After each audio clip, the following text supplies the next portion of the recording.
comme ni ko Baye Niass waxee.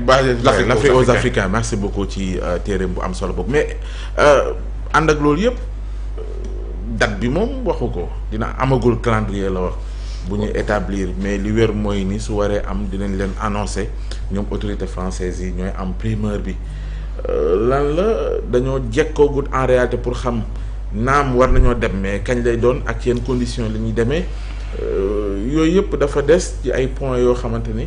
yu leeragul la wala nekkul lu am solo trop.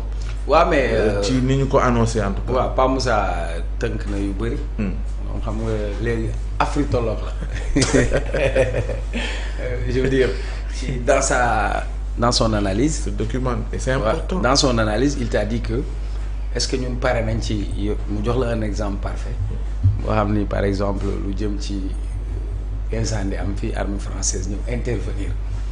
kon balaa nga doon ñëw di effacer loolu yëpp il faut nga jël yow matukaay ba am jumtukaay yi mat ba nga xamante ni ñoom ci ñu la doon defal. nga mën ko defal sa bopp. Récemment président am na ci école bu mu demoon école militaire bu am Sénégal boo xam ne stratégie lañ ciy jàngale. lan lañ ci jublu mooy ñi ñu doon jël di leen tàggat ñu naan la Saint-Cyr ñu leen di tàggatee fii donc loolu dafa am solo mais man ci tontu bi. li ma ci neex dama ko yàgg wax. xam dama ne bu njëkk ba yenn discours yi tàmmuñu ko woon ci suñu ay chef d'état africain. parce que France Afrique moo amoon yaa ngi dégg waa ji keroog ci reportage bi mu def li mu wax Laurent Gbagbo mun a toog wax ni lii lañ ko def la bu yëkkati ay milliards joxe. ñu tolloon foo xamante ni pétrole Gabon bi taxoon na Omar Bongo mën a am influence même si gouvernement wu France. ba bu ñuy tànn ministre dañ koy woo laaj ko. ba su campagne présidentielle jotee mu jël xaalis investir Kadhafi gis nga Sarkozy bokk na si liñ ko toppee ci xaalis yi ñu doon joxe yu jëm ci loolu la France a toujours joué ce rôle elle n'a jamais été une amie de l'Afrique en fait. Mais comme da nga ma xaw a dérouté ci samay inspiration te Siré nee na temps yi dama am jabu musique dañuy dem ñu jël extrait wu Alpha Blondy il dit armée française allez-vous-en de chez nous nous ne voulons plus d'indépendance sous haute surveillance. Votre présence militaire bafoue notre dignité. Est une entrave à notre souveraineté. Mu ne nous les enfants des tirailleurs vous disent d'aller voir ailleurs. Au Sénégal nous ne voulons plus de vous, au Gabon nous ne voulons plus de vous, en Centrafrique nous ne voulons plus de vous. Ce serait top si on pourrait mettre ce clip. Raisonner ñu déggaat ko parce que c'est le cri de cœur de tous ces Africains. yi nga xam ni c'est des combats de génération. La France a été un pays dominant. La France a été un pays pire. C'est un bon prétexte pour parler du massacre de Thiaroye. C'est de la lâcheté. La France a été très lâche. Elle a mobilisé les Africains. Effort de guerre. Sunu kilifa diine sax jël nañ seen njaboot dugal ci. Maam Cheikh Raval jël na doomam mu dem ci. Alaaji Malick sunu maam jël na njabootam mu dem ci. Blaise Diagne moo doon wër di recruter ñu dem xeexal leen te ñoom lan lañ doon wax nazi ñoo leen envahir. waaw après ñoom ñu bëgg ñu envahir. Est-ce que moi je te dis en tant que jeune africain est-ce que moi je suis fier ma romb ñu bindal ma élément français au Sénégal Sonko am na lu mu ci tontu woon c'est-à-dire tey est-ce que keneen moo war a yor sa wàllu sécurité pour des raisons même géostratégiques et géosécuritaires. La France pour intervenir au Mali seen base militaire fii la nekk donc pour man ma doog la wax ci li ma ci neex li ma neex ci Diomaye mooy fulla gi ak fit gi loolu lañ soxla waa France moom waxu leen tontu de ñëw na fa lu tax ban média moo ko laaj. waaw sujet bu gênant la un président africain ñëw toog nga laaj ko il y a 10 ans benn président africain da ko def qu'est-ce qu'il lui répond est-ce que yéen jàpp ngeen ni. ngeen gis ci seen réew ay chars de combat ànd ak ay militaires yu sol tenue russe biir France wala ay chinois wala sax Sénégal ñëw toog fi daf ko delloowaat question bi ne ko kon yéen français yi kon da ngeen ñuy gis comme ay envahisseurs donc les bases militaires nous c'est la perception que nous avons d'eux mais l'autre chose su fekkee ni nous on parle de souveraineté Pa Moussa et qu'on ne peut pas assurer notre propre sécurité. Quand même, ça pose nous ne devenons plus un État. Ah, c'est vrai. si nous ne pouvons pas ñun parce que coow li yëpp.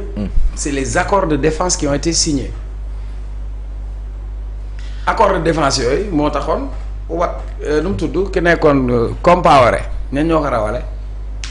Blaise mu nga ca accord de défense yi yooyu moo ñu tënk te tey buumu jaam bi dog na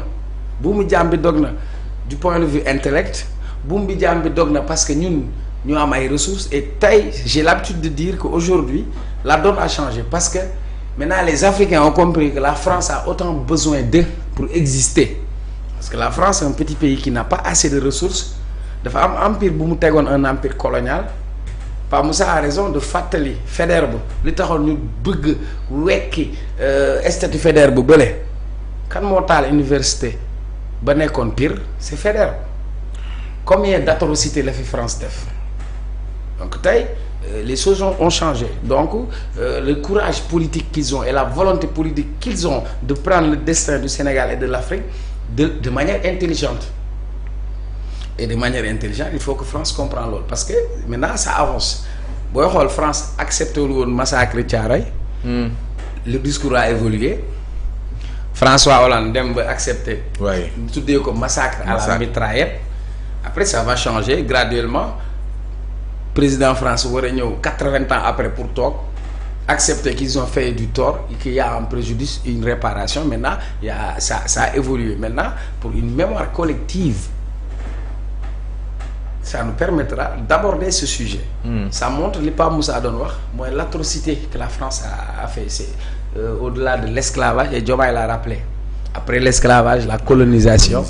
Maintenant ça c'est des traces yoo xam ne moom moo fi des et ça il faut qu'on se détache de ça. Mais qu'on le fasse avec beaucoup de courage mais aussi qu'on le fasse tout en prenant toutes les prédispositions et les dispositions pour prendre notre sécurité. Si un pays ne peut pas prendre sa propre sécurité en charge, ça pose problème. Je n'accuse pas la France, mais Pa Moussa, regarde ce qui s'est passé au Mali. Lépp France la en attaquant Kadhafi et ce même Kadhafi 2 ans auparavant si vous vous rappelez bi ñuy recevoir Kadhafi palais Ramayad qu'est-ce qu'elle avait écrit qu'est-ce qu'elle avait dit que Kadhafi ses mains deret moo ci nekk. Parce que jamono boobu France dafa am ay avion de chasse yu mu war a jaay mu lamb ñu obligé Kadhafi ñu ne ko yaa koy jënd ñu delloo la sur la communauté internationale 2 ans après c'est la France qui a attaqué Kadhafi pour man c'est l'erreur fatale de mon grand-père Wade. Quand li xew Libye c'était moo gënoon a nekk dépôt d'armes bi gën a rëy en Afrique c'était la Libye. Automatiquement on descend au Mali. ñan ñoo soutenir ay Moujao yi ngay dégg ay MNLA ñan ñoo nekk ci ginnaaw qui est derrière la France. Déstructurer complètement le Mali mais Maliens bi ñu demee indi Russie indi na Wagner armée parallèle boo xamante ni du officiel ñu régler seen problème Centrafrique lan moo fa xew donc réew bu mënul yor kaaraange loolu nekkatul réew donc nag coow li mooy France dégage bi Guy Marius Sagna di wax France dégage c'est ça la vérité grand. Pa Assane ñëw na xol bi day sedd xam Pa Assane moom débat France da ko maîtriser mais est-ce que xam nga ça nous permet d'aborder importance su commémoration ma def ko parce que pour man 1944 2024 sama waajur bu góor mu ngi juddu 1944 yàlla na ko yàlla yërëm papam dafa bokkoon ci armée boobu ñaata nit la ñu boom ci ñoo xamante ni yéen ay tàppen ngeen ñoom ñoo dem défendre leen paa yi dem dékku bal yi dem faay ñëw bi ñu ñëwee ne nañ leen jox seen payoor la meilleure façon que la France a eu pour rétribuer ceux qui se sont battus pour libérer la France pour la libération de la France c'est bett leen guddi assassiner leen lâchement c'est ce que la France a fait ñun ñu bëri bu ñu xawee am histoire bi sax parce que y a Ousmane Sembène qui a fait un film bi dañ ko censuré woon France biñ ko fa tegee yàggul pour restaurer cette mémoire collective donc pour man Diomaye ñëw marqué son empreinte pour yëkkati bis boobu jëmmal ko pour que ñun ñu xam suñu histoire et que procès bi ñu defoon dañ ko war a ubbiwaat parce que dañ leen yóbbu ci procès en dehors de ñi ñu rey ñeneen ñi dañ leen a àtte injustement daan leen ñii ñu tëj leen ñu jël ci ay préjudice il faut que préjudice boobu ñu réparer ko pour la mémoire collective et que pour notre histoire notre propre histoire il faut qu'on sache réellement qu'est-ce qui s'est passé ñu dugal leen ci ay fausses communes. Voici l'atrocité de la France parce que France ñoom bu ñuy toog dañuy wax ni Hitler ak nazi yi dañuy defoon ay camps d'extermination on parle d'Holocauste ñoom am nañ seen bas yu ñuy commémorer ñun c'est ce que la France a fait véritablement si suñu réew. C'est important et que c'est important que ñu def ko en tout cas je salue le courage.